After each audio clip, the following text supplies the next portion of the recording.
Hello friends and welcome back to Slate Blake. In today's video we will guess the song 12 questions and you will have 10 seconds. You get 1 point for each correct answer. Don't forget to subscribe to our channel. Let's get started. First singer, do you know who is that? Gonna drop it on you and we'll keep it real. Maybe in the future.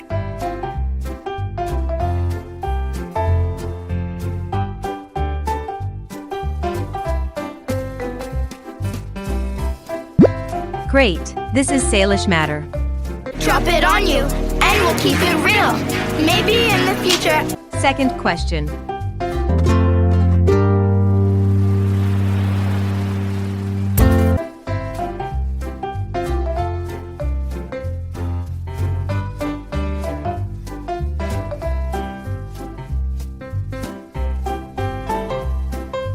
This is Jazzy Skye.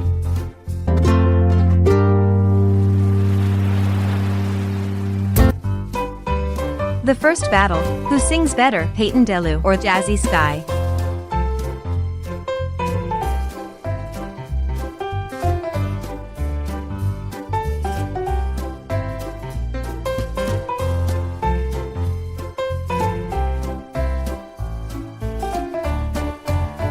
And who was better?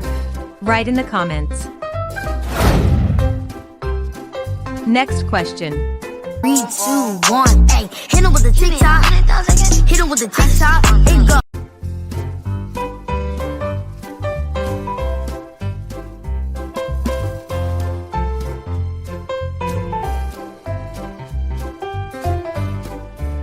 Good job, this is young Dylan. 3, 2, 1, hey, hit him with the TikTok. Hit him with the TikTok. It go. Next question. Love you any day. Let's go. All of you hide in a bush. Push. Me and the top, let's go push. You see.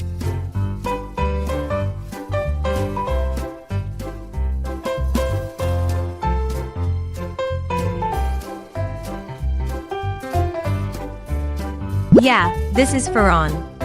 Love you any day. Let's go. All of you hide in a bush. Push. Me and the top, let's go push. You see. Versus number 2, who sings better, Nadal Wonder or Salish matter?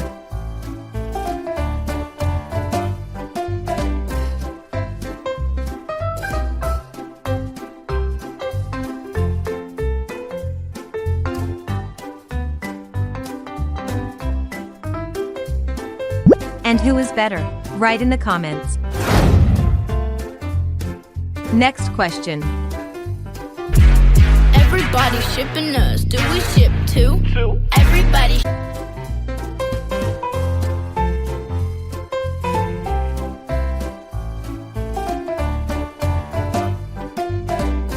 This is Nadal Wonder.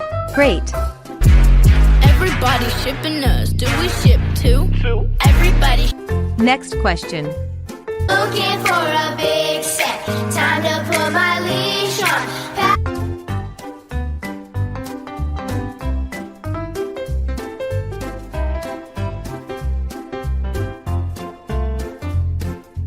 That's true, this is Jazzy Skye.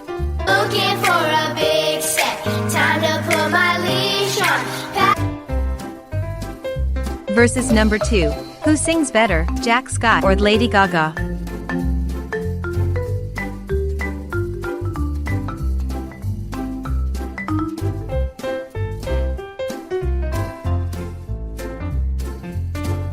What you think? Who's better singer? Leave a comment so we know. Next question. Skin smooth cashmere. Won't bring that.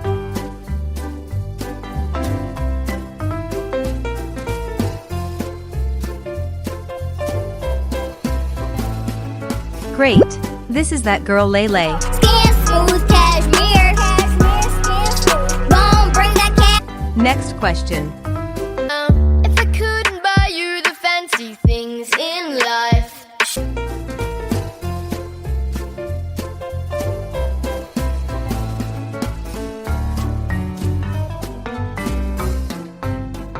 You're right, this is Jazzy Skye. If I couldn't buy you the fancy things in life. By the way, who is your favorite YouTuber? Write in the comments. Next question.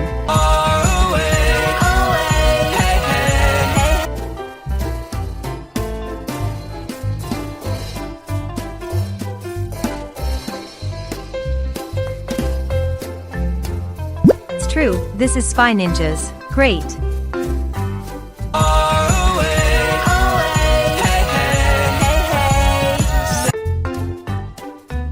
Guess the right Peyton Delu.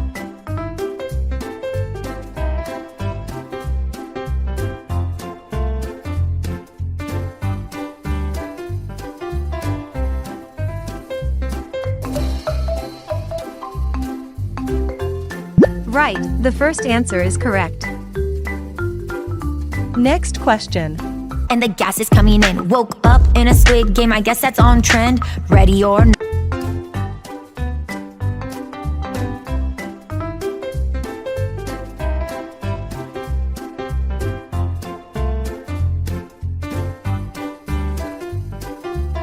You're so good, this is Rebecca Zamolo. And the gas is coming in. Woke up in a Squid Game, I guess that's on trend. Ready or not.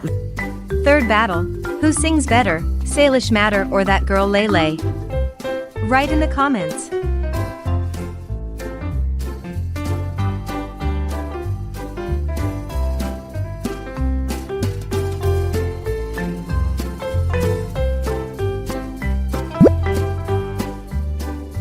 Next question.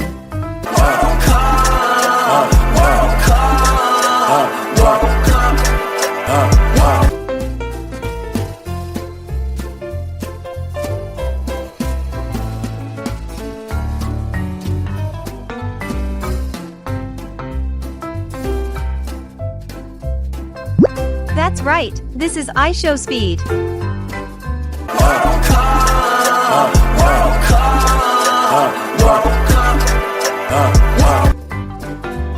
Guess the right Ferran.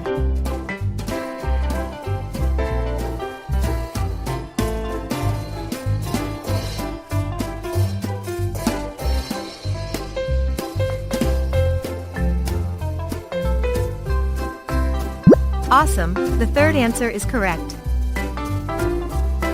Next question. More difficult, they have to do it all in alphabetical order, even when the vacation.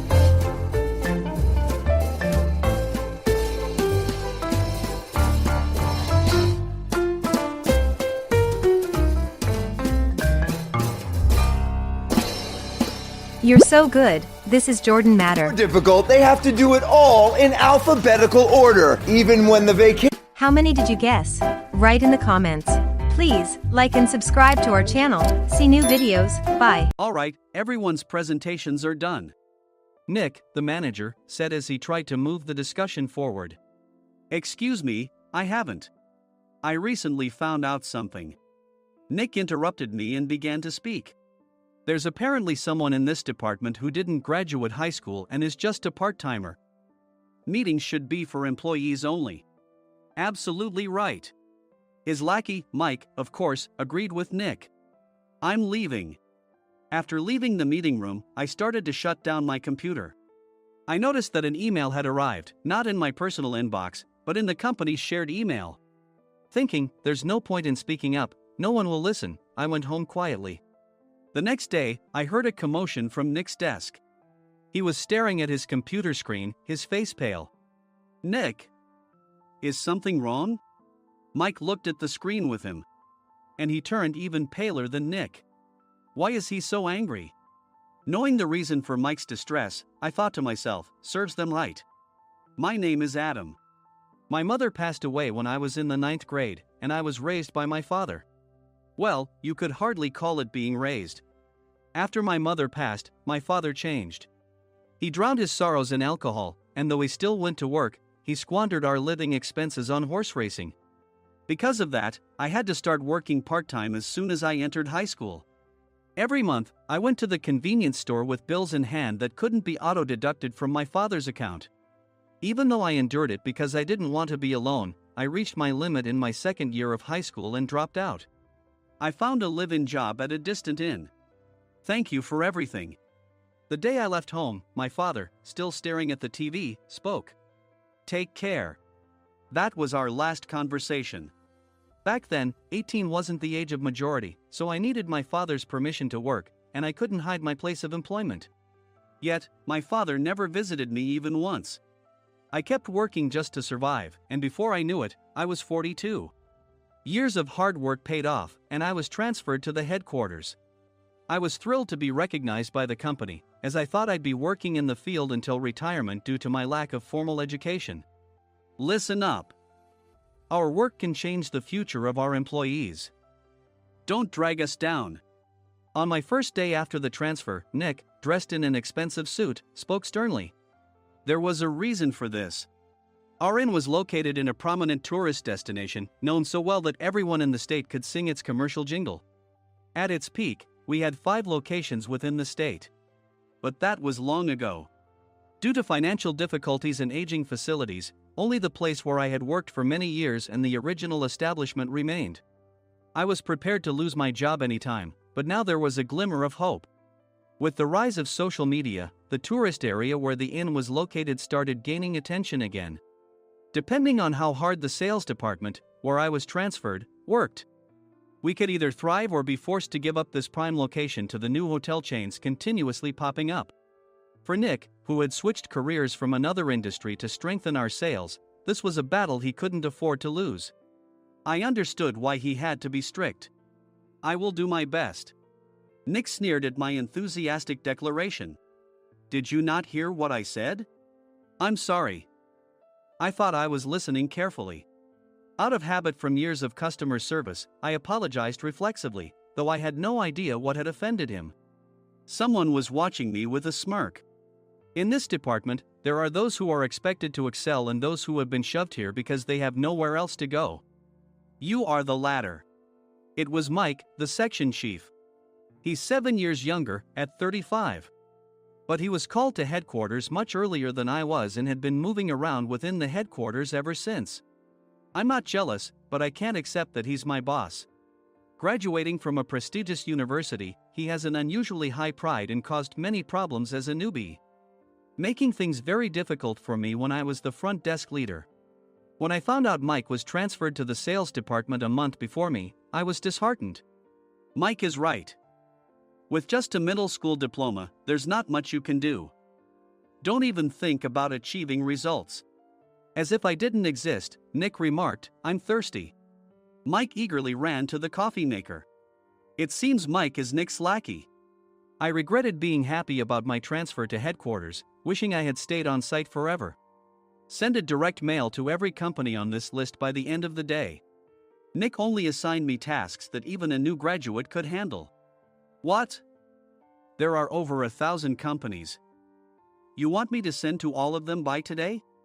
Yes, if you and your fellow misfits split the work, even those with nowhere else to go should finish by today. I glanced at the employees typing away expressionlessly.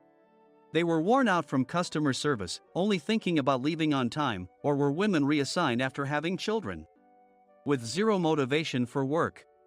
Even Sam, a new graduate from the same university as Mike, who was supposed to be among the expected achievers, had no enthusiasm for the job, having joined the company wanting to do customer service. I don't care what they say, I plan to quit anytime, he said. Only Nick and Mike were highly motivated, making all the decisions between the two of them. I originally only wanted to work at the inn to survive and had no particular attachment to this job. I swallowed my words, thinking I had no right to reprimand them. About a month after the transfer, Nick told us with a frustrated look. To commemorate the 50th anniversary, we've decided to create a plan exclusive for one group per day. Originally, Mike and I were supposed to come up with it, but our president, Mr. Thompson, insists on hearing everyone's opinions. So, you all get a chance. As Nick explained, Mike began handing out prints. Make sure not to embarrass Nick. If your ideas are half-baked, you'll have to redo them. It seemed that they had printed his handwritten notes by Mr. Thompson, which included several questions and a section for free responses. It made sense why Nick had to seek our input, given that all responses had to be submitted to Mr. Thompson. We were given a week to think about it, and a meeting was scheduled to compile our ideas. My plan is to let guests enjoy both the old and modern America. Nick began the presentations. Guests would watch a master confectioner at a nearby traditional sweet shop make sweets in front of them. The welcome drink would be premium tea in a bottle. Nick's plan was certainly attractive. After his presentation, Nick called on us to present in the order we were seated. Just as I stood up for my turn. Alright, everyone's presentations are done. Excuse me, I haven't. I recently found out something. Nick interrupted me. There's someone in this department who didn't graduate high school and is just a part-timer. He was likely talking about me. I joined the company as a part-timer and was made a full-time employee when I turned 20. That was 20 years ago, so Nick and Mike probably had no chance to know until recently. Meetings should be for employees only. Absolutely right. After that, Nick kept creating opportunities to solicit everyone's opinions, purposefully excluding me from speaking. The meeting unexpectedly heated up and went past the scheduled end time. A few people asked to leave, and the discussion continued with the remaining few. Still here? Normally, you'd leave in that situation. Though I had no attachment to the job initially, hearing kind words from customers made me want to make them happier. For someone like me, with nowhere to go, the inn was my home and customer service was my life. I felt pathetic about my current self. I'm leaving. I left the conference room and started shutting down my computer. I noticed an email had arrived, not in my personal inbox, but in the company's shared email. Thinking no one would listen to what I had to say anyway, I quietly went home. The next day, while preparing the DM as instructed, I heard a commotion from Nick's desk. In his haste to stand up, he hit his knee on the desk. He stared at his computer screen, his face pale. Nick! What's wrong? Mike, thinking he should be the first to rush over, approached Nick while still wearing his coat. He peered at the screen with Nick. And he turned even paler than Nick. Why is he so angry? Who is responsible for this company?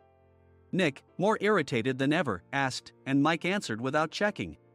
Probably Sam. Sam wasn't there because he was attending a morning training session for new hires. Nick gave up on getting angry and returned his gaze to the screen. They were looking at an email that arrived right after the end of the working day yesterday. Apparently, no one, including me, had checked it before leaving. The email was from a large company that used us for their annual employee trips. The president and executives of that company also frequently used our services personally.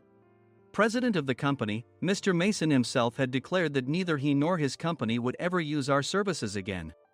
Well, some companies cancel their employee trips or stop using our services due to financial struggles. Let's just move on. Mike kept wiping the sweat from his forehead with a handkerchief. Knowing why Mike was so agitated, I quietly watched their interaction. Do you know how much revenue we get from that company? We can find other guests to fill the rooms, but we'll lose the banquet costs, gift shop revenue, rental car fees, and more. Moreover, the gifts were supposed to be prepared by the traditional confectionery shop involved in Nick's proposed plan. If it's known that we incurred such a huge loss at this critical time, Nick's position in the company would be jeopardized. Nick took a deep breath, seemingly trying to calm himself. All right, Mike. Go to New York right now and apologize to Mr. Mason. What? You're coming with me, right? I have urgent work to do. I trust you, which is why I'm entrusting this to you. Please. Mike, believing Nick's sincerity, agreed with a determined look on his face, saying, yes. That's Nick for you. Even if Mike went to apologize, Nick would shift all the blame onto him if the client didn't change their mind. Well, it was Mike's fault to begin with, so it served him right. About 3 hours later, Sam answered a call from somewhere and repeatedly apologized, saying, I'm very sorry. Everyone watched to see what was happening. After ending the call, he informed Nick with a weary tone. When Mike arrived at the client's company, he only made things worse, further infuriating Mr. Mason. He was demanding, get his boss here immediately. It was no wonder Sam was exhausted, dealing with such a call right after returning from training. What is that idiot doing? Alright, Adam, you're coming with me. If sacrificing Mike didn't work, then I must be next. Normally, I'd want to refuse at all costs, but I saw an opportunity in this situation. If I can be of assistance, I'd be happy to join you. I obediently followed Nick, and we flew to New York. When we introduced ourselves at the reception, it became clear how serious the situation was, as the receptionist personally escorted us to the president's office. Angry voices leaked through the door, making both Nick and me uneasy. "Excuse me. I'm Nick, the supervisor. I understand my subordinate has caused you trouble, and I deeply apologize." Nick, with his experience in the corporate world, knew enough to offer an apology before excuses. However, his customer service skills left much to be desired. I sighed as I saw Mike trembling like a small dog in the corner of the room. "What kind of training are you giving your subordinates?" Mr. Mason glared at Nick with a red face.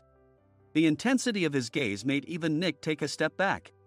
Regrettably, I joined this company only 2 years ago and was unaware of Mike's issues. I should have identified his shortcomings sooner. Indeed, I should have realized sooner. No sensible person would come to apologize and then give a lengthy presentation on the drawbacks of not using their in. Nick froze, his mouth slightly open. Suspecting the worst, I picked up the documents that had fallen to the floor. It seemed Mike hastily prepared these documents on the plane, listing the disadvantages. Disadvantage 1: if you change the venue for the company trip, employees might suspect it's for cost-cutting reasons, leading to a negative impression. Reading it aloud half-jokingly, Nick snatched the papers from my hand and checked the contents with a furious expression. Among the stack of documents was a receipt from a nearby convenience store's copy machine. I felt a pang of dread, hoping he hadn't shown the receipt as well. What do you think he said when I asked what kind of nerve he had to do this? I'm very sorry. Faced with the dire situation, Nick must have thought there was nothing left to do but apologize. In a voice smaller than I'd ever heard from him, he uttered words of apology. He said, "I'm a Harvard graduate. I don't believe I said anything wrong." "Mike, what have you done?" Forgetting his plan to pin the blame on Mike, Nick yelled loudly, even in front of Mr. Mason. "I didn't do anything wrong." "You're still saying that? Look at him." Mike pointed at me with a shaking hand. "I was assigned to headquarters in my 20s and now I'm a section chief. This guy only made it to headquarters at 42. Everything I've done proves I was right. So why are we losing the contract?" Having said his piece, Mike collapsed to the floor. "Of course. You were sent there because you had nowhere else to go." Mike never expected to hear such words from someone he looked down upon. He lunged at me, and Nick hurriedly stepped in to stop him. "Mr. Thompson told me Mike is a quick thinker, and to take good care of him." There's no way he was pushed aside. "Don't make things worse here. He didn't say quick thinker, he said only quick-witted, didn't he?" I don't remember that part. I recalled the many troubles Mike caused when he was a newbie. When Mike was on the front line, his pride was so high that he never apologized to customers. Customer service, especially in our job, doesn't work alone. It brings both good and bad situations. If the front staff or housekeepers made mistakes, or the cleaning company didn't properly clean a room, one had to apologize to the customers regardless of personal fault. Mike, in such situations, would never apologize, insisting he wasn't at fault. This often angered customers, and as the front desk leader, I frequently had to apologize on his behalf. He caused complaints and disrupted operations, which is why he was quickly moved to headquarters. In departments where he didn't interact directly with customers, his quick thinking was beneficial and things went well. But it seemed his flaws were starting to show. Corporate reservations are supposed to be entered into the system by the sales representative. But a quick check yesterday revealed that more than 10 items were missing from the client's reservation. The handover document clearly stated what needed to be prepared. Why didn't you enter it into the system? Why do we have to give them special treatment? Filling rooms near the banquet hall, setting up all the food in advance. Specifying the brand of wine, they're too demanding. No wonder he always angered customers, I thought, feeling a headache coming on. Grouping them in rooms near the banquet hall is for our benefit too. It makes it easier for the staff to set up beds and serve breakfast since everyone's schedule is synchronized. As for the other requests, Mr. Mason suggested them to lighten our load. I didn't know that. Nick finally seemed to realize that Mike was the one who had angered the client. What did you say to them? I just told them we wouldn't give them special treatment anymore. We shouldn't waste effort on things that don't bring in money. I was utterly exasperated at his lack of understanding of customer service. Of course, we shouldn't comply with unreasonable demands. But carrying over successful practices from past stays makes customers feel remembered and enhances their experience. Good memories encourage repeat visits. That's part of our job. I looked down at Mike, who was sitting on the floor. In our job, nothing is a waste. Mr. Thompson likely moved you to the sales department, hoping you'd finally understand this. How do you think he feels now that you've failed to meet his expectations? Mike, tears in his eyes, fled the president's office. I was amazed he still hadn't apologized. You have it tough, Adam. It's okay, we're all employees of the same company. I deeply apologize for this disrespectful incident. Especially after all the care you've shown us. If it weren't for you, Adam, I really would have stopped staying here. When I heard you were moving to the sales department, I was willing to reconsider if you handled it. Seeing us talk so amicably, Nick's face contorted. Do you two know each other? Adam's service is excellent. I always requested him specifically. Normally, we don't accept specific staff requests, but we made an exception for Mr. Mason, adjusting my shifts accordingly. He had personally stayed at our hotel just before my transfer, and during casual conversation, I mentioned, I'm moving to the sales department soon. If I hadn't told him then, things could have been much worse. Please continue to take care of us. I look forward to it. On the return flight, Nick awkwardly offered me a can of beer. It's still working hours. Of course, I had no intention of forgiving him for a single beer. Nick might try to pin everything on Mike and avoid any consequences. While pondering this, a startling fact came to light. Nick, the tea bottles for the plan have arrived. I handed Nick a bottle labeled with our inn's name. They look good. What are you talking about? These are plastic bottles. I had assumed we would use the trendy, high-end bottling tea. But what arrived were ordinary plastic bottles of tea with customized labels. The only unique aspect was the label, which had the inn's name, making it look customized. Upon further investigation, I discovered that a substantial amount of money was set to be paid to the tea company. It was priced like bottling tea. Does this plastic bottle really cost $100 each? The tea inside is specially blended for us. The extra cost is for that. Wouldn't it be better to use another tea company? Or is there a specific reason we must use this one? As Nick continued to make excuses, I showed him a printed email. I informed the tea company's president, Mr. Mitchell, that we discovered irregular payments and he confessed. He said you two were high school classmates and planned to split the extra money. That idiot. Why did he confess? That's not important. You should worry about yourself, this could turn into a police matter. Opening the bottle cap, I suggested. How about calming down with this tea? It supposedly has a relaxing effect. Nick drank the tea frantically. In the following days, decisions were made about their fates. Mike was reassigned to the General Affairs Department, with no chance of transfer or promotion, as per Mr. Thompson's orders. As for Nick, since the payment to the tea company hadn't yet been made, he narrowly avoided legal trouble. Instead, he was encouraged to leave the company, and to avoid further complications, Nick submitted his resignation. Rumor has it that connections between HR departments have made it difficult for him to find new employment. Even though it was good to have those two gone, something unexpected happened in the sales department. Everyone became motivated and united in refining the 50th anniversary plan. In the end, my plan was adopted. We collaborated with the Tourist Information Center to provide personalized guides. The plan, tailored to the number of guests, was truly special for the 50th anniversary. Hey, is Adam's family coming to stay? I immediately booked that special plan for my family.